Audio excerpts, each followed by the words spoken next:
요한복음 6장 1절에서 7절의 말씀을 가지고 더 많은 영혼을 섬기고 양육하려면 이라는 제목으로 하나님 말씀 같이 묵상합니다. 1866년 매사추세츠에 있는 헤르몬 산에서 대학생 100여 명이 모여가지고 약 한 달 동안 말씀 집회를 하였습니다. 특히 집회를 인도했던 목사님은 당대 가장 유명했었던 D.L. 무디 목사님이었습니다. 무디 목사님을 통해서 정말 많은 청년들이 뜨거운 은혜를 받았고 또 선교 열정으로 무장이 되어져서 한 달간의 집회를 통하여 미국 전역으로 선교 열정이 확장되어져 나갔습니다. 그리고 선교 역사에서 정말 길이 남을 만한 그런 귀한 단체이죠. 학생 자원 운동, Student Volunteer Movement이라는 그 단체가 형성이 되어집니다. 그리고 20세기 초반까지 무려 2만 500명이나 되는 많은 젊은이들이 해외로 선교사님으로 사역을 감당하게 됩니다. 특히 이 학생 자원 운동의 표어가 지금도 우리의 가슴을 뛰게 하고 흥분하게 만듭니다. 표어는 이것입니다. 이 세대 안에 세계의 복음화를, 영어로 얘기하면 이렇습니다. The evangelization of the world in this generation. 내가 사는 동안에 이 땅 모든 민족에게 하나님의 복음을 증거하고 확증하겠다는 표였습니다. 당신은 하나님께 받은 은혜가 너무너무 뜨거워서 사역의 반경이 정말 좁지 않았습니다.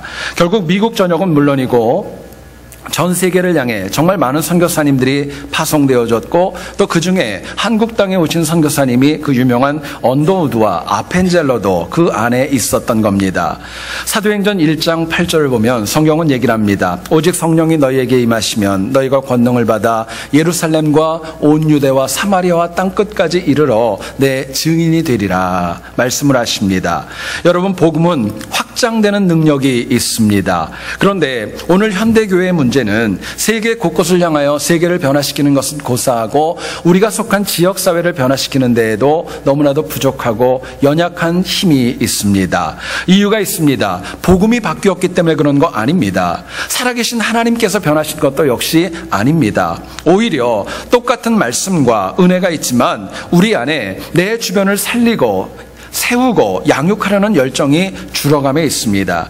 더 많은 영혼을 섬기고 양육하려는 열정이 사라지기 때문에 결론적으로는 내 자신의 믿음을 지키는 것도 쉽지 않은 시대를 살아갑니다. 그럼에도 불구하고 하나님 저희들에게 도전하십니다. 여기서 만족하면 안 된다고. 여기가 좋사오니 이 정도로 만족하는 것 하나님 기뻐하는 거 아닙니다. 그럼에도 불구하고 비록 소수일지 모르지만 하나님의 말씀을 듣는 영혼들이 이 땅을 나아가서 한 명의 영혼이라도 더 세우고 살리고 양육하려는 열정을 가지고 살아가야 된다. 저희들에게 말씀을 주십니다. 오늘 본문을 보면 그 유명한 오병이어의 사건이 이루어집니다. 본문의 내용을 가만히 읽어보면 큰 무리라는 단어가 두 번에 걸쳐 반복되어집니다.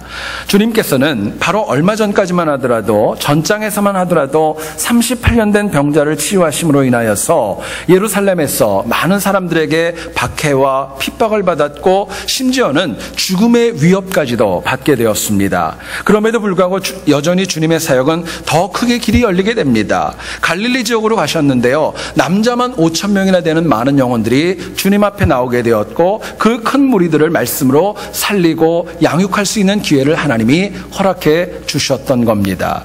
여러분, 오늘도 우리가 세상을 향해 나갈 때 한 명의 영혼이라도 더 살리고 양육하기 위해서 우리에게 과연 무엇이 필요할까? 본문이 주는 메시지를 같이 한번 나누어 보기를 소원합니다. 첫 번째로 생각할 것은요, 더 많은 영혼을 살리고 양육하려면은요, 우리가 영혼 구원을 위하여 수고하셔야 됩니다. 누군가를 살리기 위해서, 영혼 구원을 위해서 저희들이 헌신하는 지혜가 필요합니다. 본문 4절을 한번 보세요. 마침 유대인의 명절인 유월절이 가까운지라 말씀합니다. 오병이어의 사건은 마태복음과 마가복음과 누가복음 그리고 요한복음 4복음서에 다 공통적으로 나옵니다. 그런데 유독 요한만 이 오병이어의 사건이 유대의 절기 가운데 유월절에 있었다는 것을 밝혀주고 있습니다. 그것을 강조하는 거예요. 여러분, 유월절은 하나님께서 애굽에 있던 백성들을 출애굽시켜서 가나안 땅으로 들어가게 하셨던 민족의 해방에 이루어진 날이었었습니다. 오늘로 얘기하면 우리의 광복절과 똑같습니다. 유월절을 통해 이스라엘은 가나안을 향해 더 큰 비전을 가지고 나아갈 수 있었지요. 그런데 이 오병이어의 기적이 바로 그 유명했던 유월절이 가까운 시기에 일어났다고 말씀합니다. 여러분, 오병이어의 목적이 있습니다. 큰 무리에게 그냥 먹을 것만 주기 위해서 이 사건이 일어난 것 아닙니다. 예수님께서 이렇게 능력이 있다, 큰 힘이 있다, 이거 과시하려고 일어난 사건도 아니었습니다. 오히려 오병이어의 목적은 유월절 어린 양 대신 예수 그리스도께서 더 많은 영혼을 살리고 양육하기 위해서 이 땅에 오셨다는 것, 그거 보여주시기 위해서 이 사건이 일어났던 것입니다. 여러분, 주님의 목적은 다른 것 아니었습니다. 그 큰 무리 가운데 한 명이라도 더 살리고 양육하기를 원하셨던 거예요. 그렇기 때문에 패역한 세상을 향해 나가는 우리 역시 우리 주변에 있는 영혼들 한 명이라도 더 살리고 양육하는 데 헌신해야 마땅한 것입니다. 여러분, 우리가 눈을 크게 뜨고 우리 주변을 찾아보면요, 우리가 살릴 수 있는 영혼은 적지 않습니다. 어떤 대학생이 바닷가를 거니는데 누군가가 살려달라고 크게 소리를 질렀습니다. 그 대학생이 가까이, 소리가 들리는 곳에 가까이 가서 보니까 어떤 사람이 물에 빠져가지고 허우적거리면서 막 소리를 지르는 거예요. 나를 빨리 좀 구해줘, 나를 빨리 좀 구해줘, 살려줘, 살려줘 하고 소리를 크게 지르면서 도움을 청했습니다. 많은 사람들이 주변에 모이게 되었어요. 근데 이 청년이 수영도 잘하고 충분히 구해낼 수 있음에도 불구하고 물에 빠진 사람이 정말 끝까지 죽기 직전까지 내버려뒀다가 겨우 구해내가지고 그 영혼의 생명을 구원했던 것입니다. 많은 사람들이 물어봤습니다. 좀 빨리 구하지 왜 이렇게 고생을 시키냐고. 그러고 물어봤더니요, 그 대학생이 그렇게 얘기하더랍니다. 기분 나쁘게 처음부터 반말로 하잖아요. 존댓말로 살려주세요 해야 되는데 살려줘 살려줘 반말해가지고 그거 기분 나빠가지고 끝까지 고생을 시켰다는 거예요. 여러분, 우리 주변을 보시죠. 어떤 영혼은 내 마음에 드는 영혼도 있습니다. 안 드는 영혼도 있어요. 그리고 그 영혼이 만약에 죽어가고 힘든 그런 시간을 경험한다면요, 무엇보다도 먼저 그 영혼을 살리고 봐야 된다는 겁니다. 하나님의 메시지입니다. 자, 그렇다면 우리가 더 많은 영혼을 구원하고 살리려면 어떻게 해야 할까요? 더 많은 영혼을 살리려면 뭐가 필요할까요? 본문은 저희들에게 얘기를 합니다. 우리가 끊임없이 선한 일을 위하여 헌신하셔야 됩니다. 하나님 기뻐하는 선한 일을 위해 헌신할 때에 내 주변에 있는 영혼을 살릴 수 있고 양육할 수 있는 것입니다. 오병이어의 기적은 갈릴리 바다 건너편에서 일어났습니다. 그런데 요한복음 5장을 여러분 보시게 되면요, 장소가 갈릴리가 아니었죠. 예루살렘에 있는 양문 곁 베데스다 못가에서 38년 된 병자를 치유하는 사건이 일어났습니다. 안식일에 이 일을 주님이 하셨기 때문에 많은 영혼들이 주님을 박해하고 힘들게 했어요. 그런데 주님은 그렇게 어렵고 힘든 시간이 있었음에도 불구하고 그 시간을 뒤로하고 또다시 갈릴리 지역으로 오셔가지고 새롭게 큰 무리를 살리기 위해 하나님의 일을 재개하셨던 겁니다. 어쩌면 이번에는 베데스다 못가에서 있었던 사람들보다 더 많은 큰 무리가 있었습니다. 남성만 5천 명이 되었고 주석학자들은 얘기를 합니다. 무려 2만 명이 모일 수 있는 그 많은 사람들을 살리고 양육하기 위해서 주님의 사역이 다시 시작되어진 거예요. 요한복음을 보면 5장 17절에 얘기를 합니다. 내 아버지께서 이제까지 일하시니 나도 일하느니라. 이야기하세요. 예수님께서 일하시는 목적이 있습니다. 내가 능력이 얼마나 많이 있다, 내가 이런 사람이다, 그게 목적이 아닙니다. 한 명의 영혼이라도 구원하시기 위해서 주님은 일하셨던 겁니다. 여러분, 주님이 이렇게 일하시기 때문에 우리도 악한 일이 아니라 하나님께서 기뻐하시고 하나님 말씀에 합한 것이라면요, 우리도 수고하고 헌신해야 마땅한 것입니다. 그럴 때 부족하고 연약한 우리의 인생이 다시금 일어날 수 있고 쓰임받을 수 있고 우리를 통해 새로운 역사가 일어날 수 있기 때문에 그렇습니다. 예수님이 이 땅에 오시기 전에 유대인들은 율법을 굉장히 중요하게 여겼죠. 그런데 율법과 또는 유대교가 정말 기반을 가지고 힘있게 성장할 수 있었던 기초에는 학사 에스라라는 인물이 있었습니다. 유대인이 가진 율법의 공고함은 하루아침에 이루어진 거 아닙니다. 이 에스라가 정말 헌신하고 열정을 가지고 수고함에 있었던 것 저희들에게 말씀하죠. 에스라는요, 두 번째 성전이었던 수룹바벨 성전이 건축된 다음에 유대인들을 데리고 포로들을 데리고 고국으로 돌아옵니다. 예루살렘에 돌아올 때도 그냥 오지 않았습니다. 아하와 강가에서 민족들이 너무나도 영적으로 쇠퇴해 있으니까 금식 기도회를 통하여서 그들을 영적으로 재충전하게 합니다. 뿐만 아니라 돌아와서도요, 구약 성경 가운데 남유다의 역사를 가장 자세하게 기록해주고 있는 역대상과 역대하를 이 에스라가 기록하게 됩니다. 돌아와서도요, 예루살렘에서 하나님의 선민이지만 이방인들과 가정을 이루고 하나님의 말씀을 어겼던 그 영혼들, 그것들을 정화하는 작업도 얼마나 열정을 가지고 수고했는지 모릅니다. 여러분, 에스라를 읽어보시면은요, 총 10장으로 되어져 있습니다. 그런데 1장부터 6장까지는 큰 얘기가 없는데 7장부터 에스라의 사역이 시작되어집니다. 길지 않은 내용이고 짧지 않은 그런 짧은 시간 속에서도요, 이 에스라는요, 끊임없이 하나님의 말씀을 가리켰고 율법을 지키기 위하여서 수고하고 또 수고하고 헌신했던 것입니다. 당시 말씀으로 많은 무리를 살리려는 에스라의 열정을 하나님이 인정하셨고 그 율법의 기초가 예수님이 이 땅에 오셨을 때까지도 공고하게 남아 있었습니다. 여러분, 오늘 우리가 살아가는 이 세대를 보면 너무나도 패역합니다.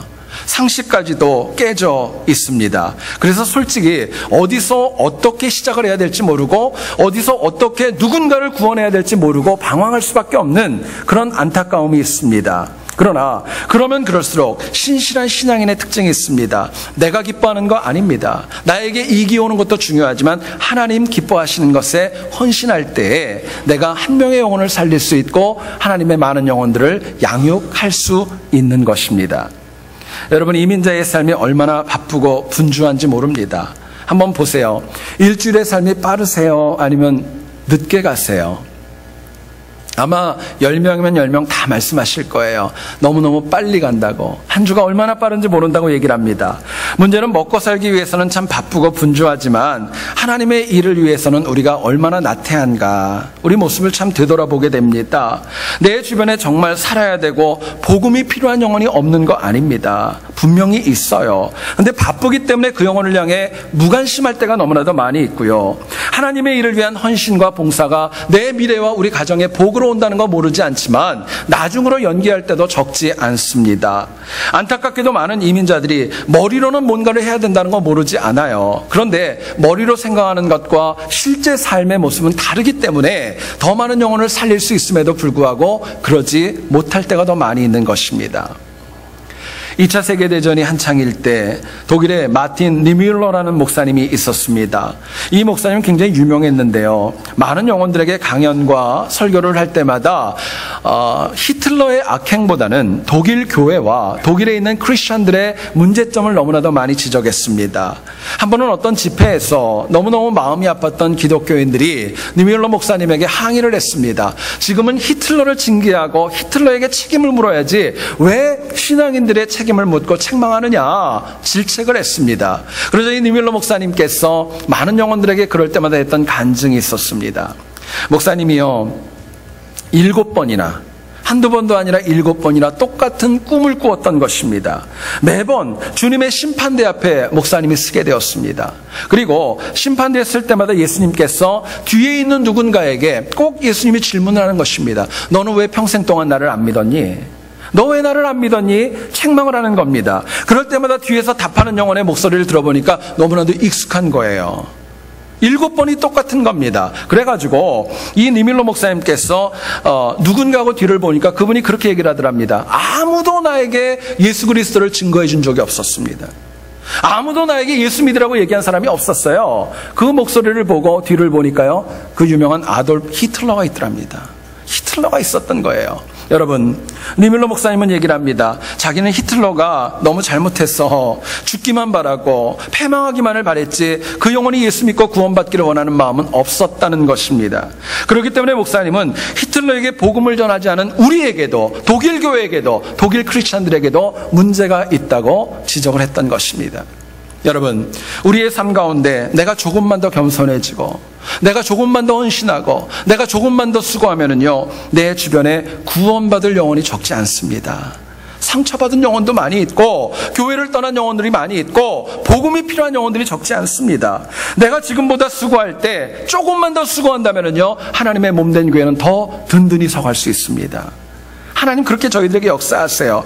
이처럼 영혼 구원을 위한 목적으로 내가 살아가면 오늘도 우리들의 삶 가운데는 오병이어의 역사는 일어납니다. 우리가 세상에 나가서 직장이 있습니다. 사람들을 만납니다. 청지기로서의 사역을 감당합니다. 그럴 때도 역시 나를 통해서 하나님이 누군가를 살리고자 하는 의도가 있고 그런 사람들을 붙여주시는 거예요. 여러분, 이민자들이 많이 바쁘죠. 중요한 것은요, 뭘 위해 바빠야 되는가, 이게 정확하게 규정이 되어져야 마땅한 것입니다. 다니엘서 12장 3절은 얘기를 합니다. 많은 사람을 옳은 대로 돌아오게 한 자는 별과 같이 영원토록 빛나리라 이야기합니다. 여러분, 우리가 하나님을 믿고 신앙생활을 하고 저희들이 헌신하고 수고하는 궁극적인 목적이 무엇입니까? 천국 가는 것입니다. 영생을 얻는 거예요. 여러분, 그렇기 때문에 우리가 하나님께서 기뻐하시는 영혼 구원을 위해서 더 많이, 조금 더 헌신하는 결단이 저희들에게 필요합니다. 여러분, 그렇게 주를 위해 좀 더 수고할 때 하나님께서 내 가정과 내 사업도와 내 자녀들의 미래를 책임져 주실 줄 믿습니다. 여러분, 한 주간뿐만이 아니라 남은 우리의 인생이 하나님 기뻐하시는 영혼 구원에 힘써서 더 많은 영혼을 살리고 세우는 승리가 있기를 주님의 이름으로 축원드립니다. 두 번째로 생각할 것은요, 더 많은 영혼을 살리고 양육하려면요, 제한적인 사고와 삶에서 갇혀있지 말아야 됩니다. 내 삶이 갇혀있으면요, 더 많은 영혼을 살리고 양육할 수 없다고 이야기합니다. 5절을 보세요. 예수께서 눈을 들어 큰 무리가 자기에게로 오는 것을 보시고 빌립에게 이르시되 우리가 어디서 떡을 사서 이 사람들을 먹이겠느냐 말씀합니다. 빌립은 이 예수님의 질문 앞에 얘기를 합니다. 사람들에게 좀 돈을 받아도 200데나리온의 돈을 드려야 그래도 어쩌면 모자랄지 모르겠습니다. 참 머리도 빠르고 금방 계산이 나왔습니다. 그런데 주님이 이 질문을 빌립에게 했던 목적이 있었습니다. 돈이 얼마나 드느냐, 이거 물어본 거 아니었습니다. 사실 목적은 어떻게 하면 이 큰 무리들을 잘 먹일 수 있고 어떻게 하면 잘 섬길 수 있을까, 그 방법을 물어봤던 겁니다. 근데 빌립은 주님의 의도를 파악하지 못했고 물질적인 과거의 그 시각에만 갇혀 있었던 겁니다. 큰 무리가 들어야 될 복음이 무엇이고 예수님이 뭘 전할 것인가, 얼마나 많은 영혼이 변화될 것인가, 이건 중요하지 않았어요. 돈이 중요했던 것입니다. 여기에 갇혀 있었던 겁니다. 여러분, 문제는 우리가 더 많은 영혼을 섬기고 양육할 수 있습니다. 충분히 될 수 있습니다. 문제는 우리가 빌립처럼 갇혀 있기 때문에 그렇습니다. 갇혀 있어요. 내 사고에 갇혀 있고 세상의 상식의 틀에 갇혀 있기 때문에 더 크고 위대한 일을 하지 못하는 것입니다. 그럼에도 불구하고 더 많은 사람들이 더 큰 문제가 있어요. 내가 내 틀 안에, 내 사고 안에 갇혀 있다는 거 인정 못합니다. 깨닫지 못합니다. 그냥 그대로 살아가는 것입니다.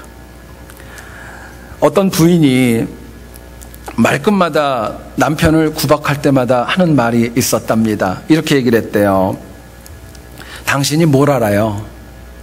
여러분, 아내들이 그런 얘기하면 안 됩니다. 남편한테 당신이 뭘 알아요? 그러면서 매번 그렇게 잔소리를 하고 구박을 했답니다. 근데 어느 날 이 남편이 밖에 외출을 했다가 교통사고를 당합니다. 그리고 그래서 아내가 찾아가 보니까 이미 세상을 떠난 거예요. 평생 구박만 했던 남편이기 때문에 얼마나 미안했겠습니까? 너무 마음이 아파서 남편의 시신 옆에서 이 아내가 서럽게 울었습니다. 그런데 참 놀라운 일이 벌어졌습니다. 죽었던 남편이 살아난 거예요. 그리고 아내에게 얘기를 합니다. 여보, 나 죽지 않았어. 나 살아났어. 그리고 얘기를 했답니다. 그랬더니 남편이 아내에게 그렇게 얘기했답니다. 당신이 뭘 알아요? 의사가 죽었다는데. 예? 당신이 뭘 알아요? 의사가 죽었다는데. 그러면서 책망하면서 또 구박하더랍니다. 여러분, 사람이요, 습관적으로 갇혀있는 거, 자기의 상식의 틀, 이거 벗어나기가 쉽지 않은 것입니다. 자, 그렇다면 우리가 더 많이 살리기 위해서 갇혀있는 제한적 사고, 제한적인 그런 생각들 어떻게 이길 수 있을까요? 본문은 저희들에게 얘기를 합니다. 우리가 새로운 것을 시도하는 도전의식이 있으면은요, 갇혀있는 것 이길 수 있다고 말씀합니다. 여러분, 오늘 본문을 보면은요, 2절을 보세요. 큰 무리가 따르니 이는 병자들에게 행하시는 표적을 보았음이러라 이야기하고 있습니다. 여러분, 당시 유대 종교 지도자들은요, 어느 누구도 병자를 치유하지 않았습니다. 이적 베풀 수 없었습니다. 말씀의 권세 없었습니다. 그런데 예수님이라는 청년이 나타나서 하는 것을 보니까 그 유대 종교 지도자들과는 너무나도 달랐던 것입니다. 모든 것이 새로웠어요. 그래서 이 갈릴리의 큰 무리들은 기존에 있었던 그런 유대교의 그 전통을 벗어나서 갇혀있지 않고 새로운 주님을 찾아서 새로운 것을 얻고자 도전하고 가까이 갔던 것입니다. 여러분, 그런데요, 그렇게 함께 있었던 빌립의 모습은 어땠을까요? 주님과 동행하면서도 새로운 시각이 열리지 않습니다. 여전히 주님의 능력보다 계산이 빨랐고 또 주님께서 더 큰 일을 하신다는 기대 그 영혼의 마음에는 없었던 것입니다. 그렇기 때문에 빌립을 보세요. 새로운 도전 없습니다. 옛날의 생각에 그대로 갇혀 있습니다. 과거의 계산적인 거 하나도 변하지 않았던 거예요. 여러분, 오병이어의 역사는 갇혀져 있는 빌립을 위해 일어났던 거 아닙니다. 새롭게 하나님을 바라보고 새롭게 도전하고 있는 그 큰 무리를 살리고 양육하기 위해서 예수님이 보여주셨던 은혜의 자리였던 겁니다. 열린 영혼들, 도전하는 영혼들을 살리기 위한 주님의 메시지가 오병이어에 있던 것입니다. 여러분, 미국의 이민자로 사는 우리들을 가만히 한번 보세요. 다른 어떤 것보다 더 많은 혜택을 누릴 때가 있지 않습니까? 자녀들을 더 좋은 환경에서 키울 수도 있고 우리가 누리는 그런 복지 혜택도 적지 않습니다. 그래서 더 많은 영혼을 섬길 수 있고 양육할 수 있지만 문제는 우리가 우리 현실 가운데 갇혀 있다는 것입니다. 제한되어져 있습니다. 현실에 갇혀 있기 때문에 할 수 있는 것보다 할 수 없는 게 더 많아요. 하겠다는 것보다 못하겠다는 게 더 많습니다. 포기가 더 많은 것입니다. 그러나 우리가 정말 갇혀있지 않고 도전의식을 가지고 새롭게 나가면은요, 하나님이 길을 열어주십니다. 더 큰 역사로 역사하시는 거예요. 느부갓네살이 남유다를 멸망시켰습니다. 남유다의 청년들을 데리고 와서 그들을 바벨론의 일꾼으로 키우기를 원했습니다. 그들에게 채식이 아니라 왕이 먹는 음식과 많은 좋은 것을 주면서 그 청년들을 잘 보살피길 원했던 거예요. 여러분 아시는 대로 다니엘과 그 세 친구는 육식이 아니라 채식을 먹겠다고 도전하면서 새로운 시도를 하게 됩니다. 여러분, 당시는 상식적으로 채식보다는요, 육식이 더 대접을 잘한다고 여겨지는 사회였습니다. 그런데 다니엘은요, 상식보다, 사람들의 그런 생각보다 하나님을 믿고 새롭고 거룩한 도전을 시도했던 것입니다. 실제로 다니엘이 오늘 우리의 이 시대처럼 인터넷을 통해서 채식을 하니까 뭐가 좋고 조사하고 검사하고 이거 했던 것 아닙니다. 오직 하나님께서 더 크고 더 온전한 것을 주신다는 믿음으로 새로운 길을 열고 새롭게 도전했던 것입니다. 하나님은요, 그렇게 도전했던 젊은 영혼에게, 믿음으로 나갔던 영혼에게 다니엘의 손을 들어주셨어요. 네가 이겼다, 네가 옳다, 은혜를 주셨던 것입니다. 여러분, 많은 신앙인이 세상의 상식에 갇혀 살아갑니다. 그렇기 때문에 하나님 기뻐하신 일에 도전하지도 못하고 살아갈 때가 얼마나 많이 있는지 모릅니다. 많은 분들이 새로운 것을 하자 그러면 얘기합니다. 지금 이 시대는 그렇지 않다고, 성경의 시대하고는 다르다고, 이거는 힘들어서 못한다고, 이거는 이래서 못하고 저래서 못하고 외면하고 정말 변명을 낼 때가 얼마나 많이 있는지 모릅니다. 여러분, 우리가 운전을 할 때도 그래요. 매일 똑같은 길을 가보세요. 보이는 거는 매일 똑같은 것입니다. 그러나 새로운 길을 도전해 보십시오. 새로운 것을 보게 됩니다. 새로운 것들이 쌓여 나가는 것입니다. 여러분, 도전이란 단어를 가만히 생각해 보세요. 도전은요, 아무런 목적도 없이, 계획도 없이 그냥 저지르고 본다? 여러분, 그건 도전 아닙니다. 도전이라는 것은요, 하나님을 믿고 행하는 것입니다. 하나님께서 앞서가실 거, 하나님께서 더 좋은 것 주실 거 믿음으로 나가면서 일을 추진하고 열정을 가지고 나가는 것, 그게 도전입니다. 그럴 때 하나님이 역사하시는 거예요. 여러분, 교회가 어려운 시간을 보내고 이제는 많은 또 회복을 향해 또 나아가기도 합니다. 그러는 가운데 교회가 1년 전의 모습을 비교해 보면 많이 위축되어졌고 작아졌습니다. 근데 문제는 더 큰 게 있습니다. 위축되고 작아진 것보다 더 큰 게 있어요. 그건 뭐냐면요, 그 안에 갇혀서 새롭게 도전하려고 하지 않는 것입니다. 새롭게 도전하려고 하지 않습니다. 이거는 이래서 안 되고 저거는 저래서 안 됩니다. 이래서 못하고 저래서 못합니다. 그런 패배주의적인 사고가 우리 가운데 혹시 있지는 않은가 되돌아봐야 마땅한 것입니다. 여러분, 우리가 가진 것 중에서 하나님이 우리에게 주신 것 가운데 새롭게 시도하고 새롭게 도전하면은요, 길이 열리는 거예요. 하나님이 앞서가시는 겁니다. 저는 개인적으로 한국 학교가 교회에서 시작이 되어졌습니다. 얼마나 올지 사실은 예상도 못했습니다. 하나님이 채워주신 것이 참 적지 않았습니다. 여러분, 그걸 보면 저는 기도하면서 새로운 비전을 품게 됩니다. 내년에는 더 힘있게 이 사역을 감당하고, 여름에는 우리 지역에 있는 많은 영혼들을 서머스쿨이나 그런 것을 통하여서 섬길 수 있다면 교회가 얼마나 힘있게 귀하게 일할 수 있을까 기도하며 꿈을 꾸게 됩니다. 도전하게 됩니다. 여러분, 우리 성도들이 영적인 성숙과 뜨거움을 위해서도 새로운 도전을 시도하셔야 됩니다. 우리가 드리는 예배도 형식도 중요하지만 이제는 더 뜨겁고 간절한 찬양의 새로운 도전, 시도 이제는 하려고 합니다. 기도하며 준비하고 있습니다. 더 깊고 삶에 적용되어지는 성경 공부 위해서 새롭게 도전하셔야 됩니다. 여러분, 그렇게 새롭게 도전할 때 하나님께서 우리 교회를 더 힘있게 쓰시는 겁니다. 은혜 주시는 거예요. 교회만이 아닙니다. 개인적으로도 나에게 주셨던 거 새롭게 시도하고 도전하고 하나님 기뻐하는 걸 해나갈 때는요, 하나님이 길을 여시는 겁니다. 은혜 주시는 거예요. 여러분, 사람은요, 누구나가 본능적으로 다 가지고 있는 공통점이 있습니다. 더 좋아지길 원합니다. 더 발전하기를 원하고요, 더 성숙하기를 원합니다. 더 부자 되기 원하는 거 여러분 있지 않습니까? 근데 문제는요, 그렇다면 하나님께서 여러분들에게 어떤 마음의 도전을 주십니까? 뭘 새롭게 하라고 여러분들에게 주시나요? 아니면 나에게 뭘 깨라고, 이거는 아닌 것 같다고, 지금까지 내가 지켜왔지만 하나님 기뻐하지 않는 건 깨라고 나에게 말씀하시는 것 무엇인지 바르게 깨닫는 지혜가 필요할 것입니다. 여러분, 갇혀있지 않고 하나님 기뻐하는 일에 저희들이 도전하고 시도하면은요, 하나님이 그 인생을 기뻐하십니다. 도전하실 때 내 개인의 삶을 물론이고 내 가족과 내 생업과 내 교회 공동체가 힘있고 능력있게 쓰임받을 수 있습니다.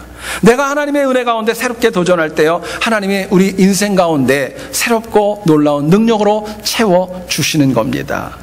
여러분, 오늘 본문을 보세요. 큰 무리가 병자를 고친 주님을 보게 되었습니다. 새로운 것 찾아 나왔던 거예요. 새로운 것 시도했던 겁니다. 말씀을 듣기에 새롭게 시도했을 때 주님은 역사상 그 위대한 사건이었던 오병이어의 기적을 허락하셨습니다. 여러분, 제 얘기를 잘 들어보세요. 세상 일에, 세상을 향한 도전은요, 성공도 있을 수 있고 실패도 있을 수 있습니다. 그러나 하나님 기뻐하시는 일에 도전하는 것은요, 승리밖에 없습니다. 은혜밖에 없는 거예요. 상급으로 채워지는 것입니다. 여러분, 유명한 선교사였던 윌리엄 캐리는 저희들에게 이렇게 얘기를 합니다. 하나님을 위하여 위대한 일을 기대하고 하나님을 위하여 위대한 일을 시도하라. 여러분, 이 말은 네가 시도하고 네가 계획하면 내가 책임지겠다는 것입니다. 사람 붙여주시겠다는 거예요. 물질력으로 주시겠다는 것입니다. 여러분, 우리가 남은 우리의 삶 동안에 윌리엄 캐리의 고백처럼 하나님 기뻐하시는 일에 믿음으로 도전하고 믿음으로 시도하셔서 더 많은 영혼을 살리고 양육하는 승리가 있기를 다시 한번 주님의 이름으로 축원드립니다. 기도하겠습니다.